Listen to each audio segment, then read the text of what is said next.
Thank you, Senator. Thank you, Mr. Chairman. Senator Lee hasn't had first round, so I got to go to Senator Lee. Thank you, Mr. Chairman. Thank you, Mr. Comey, for being here today, and thanks for your service to our country.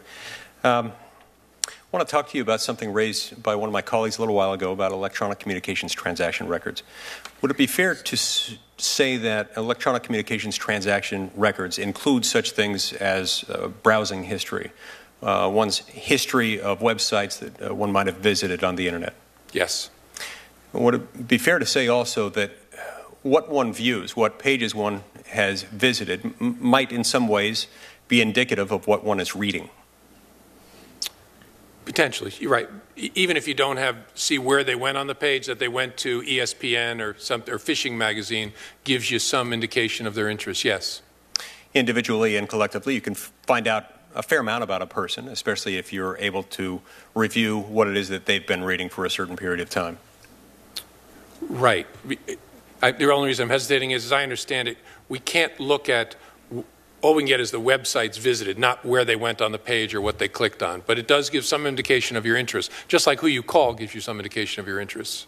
But where they went on the website will also be indicative of what they did on the website, would it not? I mean, if you can get that granular information about what subpart, not just that they went to ESPN, but they went to ESPN and read this or that article.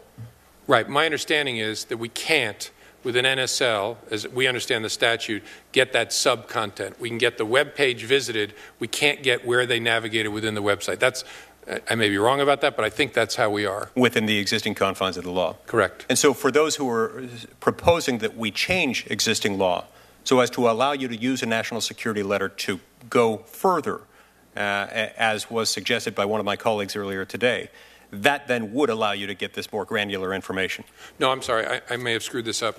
As we understand the way ECTR was intended to be used, that our NSL authority under ECTR, as we thought it was, and as we hope it will be changed, is limited to that top-level website visit address. Correct. So even if it's changed the way we hope it will be, we don't get any deeper into what you looked at on a page. It's as if we're able to see what sporting goods store you called. We can't tell from the call record what you asked about. We can see what sporting page you visited, what website, but we can't see where you went within that. Yeah. Based on the legislation that I've reviewed, it's not my recollection that that is the case. Okay. Now, what I've been told is that it would not necessarily be the policy of the government to use it to go to that level of granularity, but that the language itself would allow it. Is that inconsistent with your understanding? It is, and my understanding is we're not looking for that authority. You don't want that authority? You're That's not my looking for understanding. it. What we'd like is the functional equivalent of the dialing information, where the address you emailed to or the web page you went to, not where you went within it. Even if you look at it at the broad level of abstraction, so if you're suggesting it would be used only at the domain name level, somebody went to ESPN.com, if you follow someone's browsing history over a long period of time, you could still find out a fair amount about that person, could you not? Yes, sure. And again, I keep saying this, but I mean it, as you can from their telephone dialing history. Yes. Let's talk about Section 702 for a minute. Section 702 of the Foreign Intelligence Surveillance Amendments Act authorizes the surveillance, the use of U.S. signals surveillance equipment to obtain foreign intelligence information. The definition includes information that is directly related to national security, but it also includes, quote, information that is relevant to the foreign affairs of the United States, close quote, regardless of whether that foreign affairs related information is relevant to a national security threat. To your knowledge, has the Attorney General or has the DNI ever used Section 702 to target individuals abroad in a situation unrelated to a national security threat? Not that I'm aware of. I think, I could be wrong, but I don't think so. I think it's confined to counterterrorism, to espionage, to counterproliferation, and well, those are the buckets. Okay, I was going to say cyber, but cyber fits within. So that's where it has typically used those things. Does it? So to your knowledge, it doesn't currently use Section 702 to target people abroad in instances unrelated to national security threats? I don't think so. Like a diplomat to find out how someone feels about a particular foreign policy issue or something. I don't think so. Right. So if Section 702 were narrowed to exclude such information, to exclude information that is relevant to foreign affairs but not relevant to a national security threat. Would that mean that the government would be able to obtain the information it needs in order to protect national security? Would seem so logically. I mean, to me, the value of 702 is exactly that, where the rubber hits the road in the national security context, especially counterterrorism, counterproliferation. Okay. Now, when Section 702 is used, typically what we're talking about here is not metadata. It's not this call was made from this number to this number. This is content. And so if we were talking about two U.S. persons, two American citizens, if I were calling you, typically that's not something that Section 702 would be used to collect. But if it's me calling someone else, and if that person is not a U.S. person, if that person ends up being an agent of a foreign government, and if somebody has determined that communications involving that person might be connected to a national security investigation, there's a chance that that communication could be intercepted. Not just the fact the call was made, but also the content of that call. Correct. That's what we call incidental collection. And that incidental collection is then aggregated. You have databases that store all of these things. And so there are lots of U.S. persons who have had communications, conversations that have themselves been recorded that are out there in a database.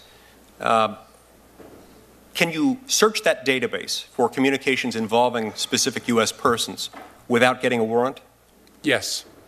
And the fact that these communications were intercepted without necessarily any showing of wrongdoing on the part of the U.S. person, without necessarily showing that that U.S. person had anything to do with the with the national security investigation at issue, does that cause you concern that that could involve almost a backdoor way of going after communications by U.S. persons in which they have a reasonable expectation of privacy? It doesn't cause me concern, but it may be because of the way, what I can see from where I am. I understand the question, though. But it's true, whether it's 702 or other court-authorized domestic surveillance in the United States, if we are covering a particular embassy of a foreign power and Americans call in and speak to them, we record that because we're authorized to collect the communications in and out of that embassy. And we store all of those in a database, or we have lawfully collected those, even though the American who called wasn't a target. The same happens with 702. If you contact or call a terrorist or someone we're targeting overseas, you're an American, you have a conversation, even though you're not the target, that's going to be collected and stored in a database. What matters is how we treat that data and that we're careful with it and we don't use it willy-nilly and we protect it in important ways. That's true whether we collect it in 702 or collect it domestically. I don't know how we would operate otherwise, and that's, yeah, I don't know how we would operate otherwise. I think what the American people want us to do is make sure we hold it so we can connect dots if it turns out there's something bad in there, but treat it like the U.S. person information that it is, protect it, and make sure that it's handled in a responsible way. Senator Lee. Thank you. Thank you. Thank you, Mr. Chairman. Director, let me tell you a story. About 100 years ago, literally, my Italian grandparents and my Irish grandparents faced discrimination because of their religion. Now, that discrimination wasn't violence, it was economic. This was not unusual in this country at that time. I like to think that's gone. I like to think of my grandparents, the Italian grandparents, the Irish grandparents, discrimination they faced because of both their race and their religion is not here. But now we see an alarming rise in hate crimes among minority communities. Yesterday, this committee heard some important testimony from the Department of Justice, from the International Association of Chiefs of Police, I believe our nation's largest civil rights organization. The law enforcement and political leaders must send a message that toxic, hateful rhetoric would not be tolerated. They must denounce bigotry wherever they encounter it. Even as a child, I was taught that. We are never to discriminate against anybody because of their race or their religion.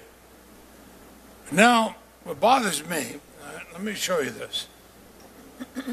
On the campaign trail, President Trump promises supporters a Muslim ban.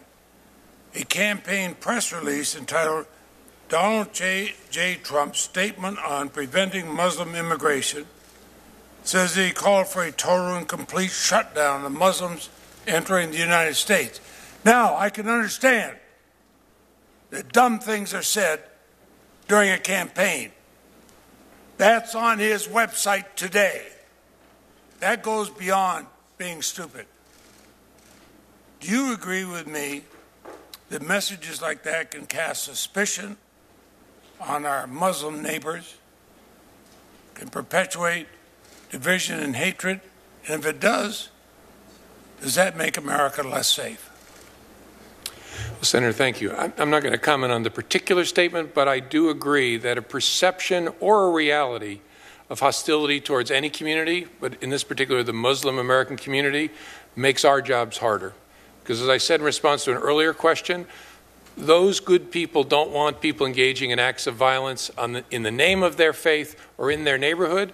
And so our interests are aligned, but if anything gets in the way of that and chills their openness to talk to us and to tell us what they see, it makes it harder for us to find those threats. So we've been spending a ton of time. You're right about the increase in hate crimes. We've seen those numbers start to go up in 2014. They've been climbing since then. To redouble our efforts to get in those communities and show them our hearts and what we're like, to encourage people not to fear contact with us. And Director Comey, I don't ask this to make a political point. I ask this as a United States Senator. I believe the United States Senate can be, and sometimes has been, the conscience of the nation. We're a nation with adherence to our First Amendment. We trust and we believe in all religions, allow you to practice any religion you want or none if you want. I worry, whether it's the Muslim religion or any other, you have religions where people believe in it, they should not be condemned, the actions of a few. I worry very much that the rhetoric and the hatred can bring about things that neither you nor I ever want to see in this country. I think we'd agree on that. Hate crimes, I don't care who it's against somebody because of their race or their religion. You as a head of the FBI, any one of us who've been prosecutors, we abhor all hate crimes, and I believe you do. Is that not correct? That's for sure. And I worry that we also give the impression that citizenship alone might be a reliable indicator of the terrorist threat posed by an individual to the United States. I think of the Oklahoma City bombing, one of the greatest acts of terrorism in our country, done by an American citizen who'd served, I believe honorably, in our military. So would you agree that citizenship alone is not a reliable indicator of a terrorist threat posed by an individual to the United States? Correct. Most of the people that I talked about that we have open cases on are American citizens. Thank you.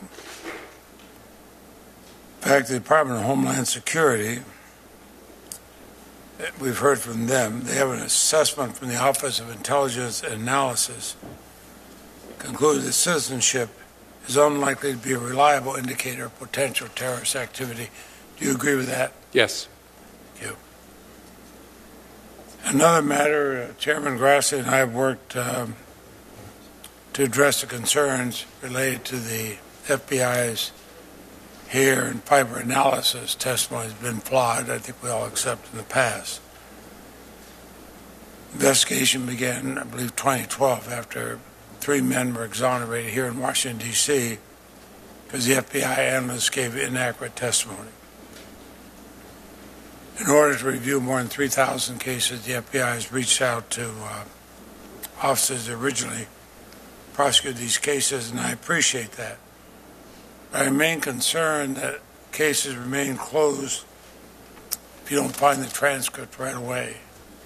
I've asked you this question in writing. In any cases where there's a missing transcript, will you commit to have an FBI conduct an in-person visit to obtain whether there was information that was used and possibly faulty analysis by the FBI that might have brought about a conviction? I'm sorry, an in-person visit?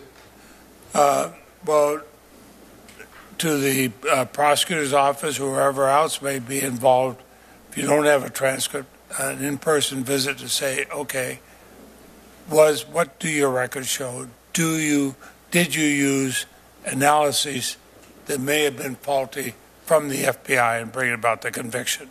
I see. I don't know enough to react to that now and commit to it now.